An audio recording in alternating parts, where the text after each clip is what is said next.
Earlier this year, Jose told me that he had something really important to tell me, which was great because Jose and I had been working on communication, and I had been encouraging him to use his voice and speak up when he wanted something. And we met in his social worker's office, and he looked at me and said, "I want an iPhone." Now, he must have seen a look on my face because he quickly followed up with, "But I'll settle for a Samsung." And there were several thoughts that crossed my mind. One was kids these days, because Jose is only 10 years old.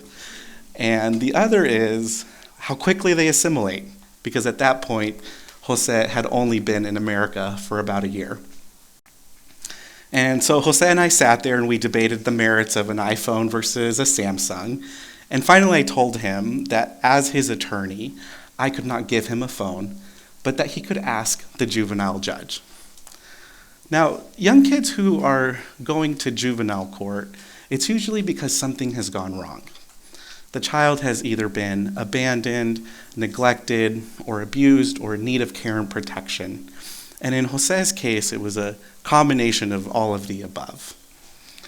And young children don't have to go to these hearings that largely determine their lives, and they don't have to speak. It's attorneys and other professionals who do the speaking for them. But Jose liked to go to the hearings. And so he sat down next to me, and he kept fidgeting, and he kept nudging me to remind me that we were supposed to ask the judge. And at the end of the hearing, I said, "Your Honor, one more thing." And so we talked about the iPhone.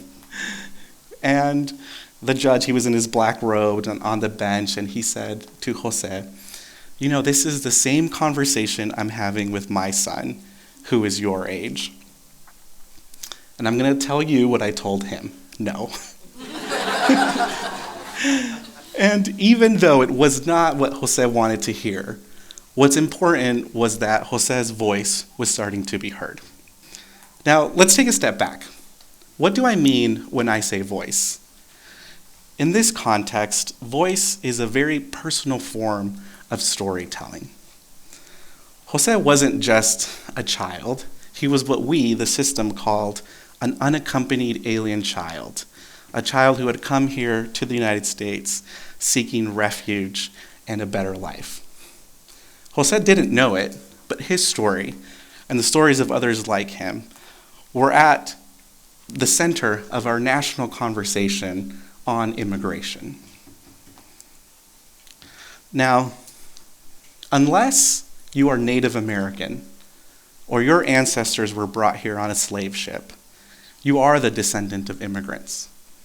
And let me tell you, we, the descendants of immigrants, have strong opinions on today's immigrants. And we'll hear the government talk about immigration, and we'll hear elected officials talk about immigration, and we'll hear attorneys and other educated and privileged people. But where are the stories of those most directly impacted? Where are the stories of Jose and his friends? And I came to understand that in this conversation, it was more important for Jose's voice to be heard and not mine.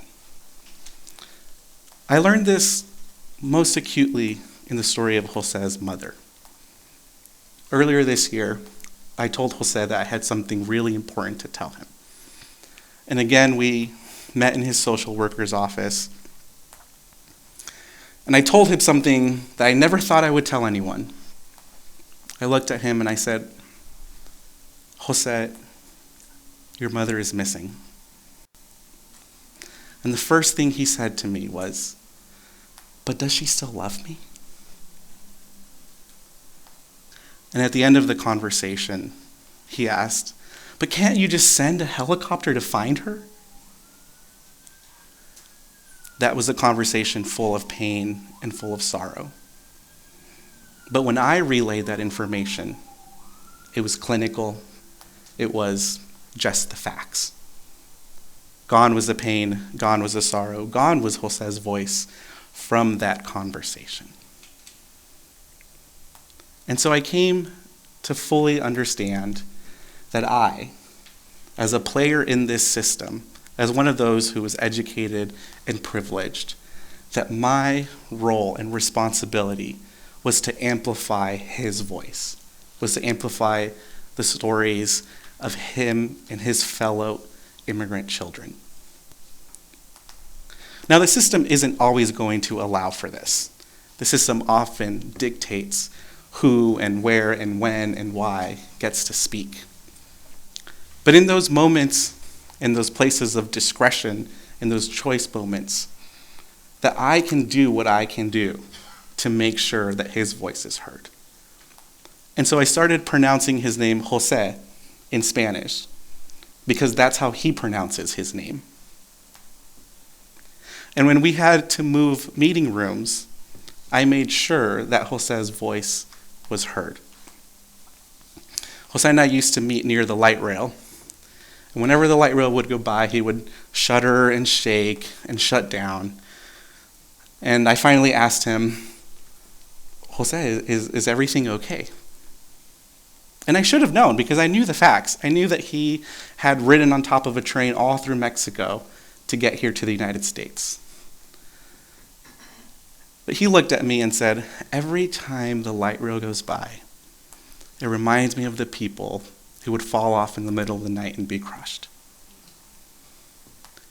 And so I requested that we move meeting rooms. Now, that was a fairly mundane request. I didn't have to give a reason. I didn't have to give an explanation. But I wanted them to know what Jose's perspective was on this, where his story fit into this conversation. And at the organization where I work, when someone asks us about immigrants or their experience, we will often say, our clients tell us this. And one, because it forces us to have those conversations about our clients. But two, because it reorients the conversation. And it says, this is the voice that is most important in this conversation. This is who gets to respond to that question. That it's their story, and they have rightful ownership of it. Which also means that when they don't want to tell their story, they don't have to. And I don't get to tell it when they say no. And when Jose and I talked about this talk, I told him that I wanted to share his story. And I told him I would change his name and a couple other details, and he looked at me and said, okay, you can share. But my sincere hope is that one day, Jose will be able to tell you his story directly. Thank you.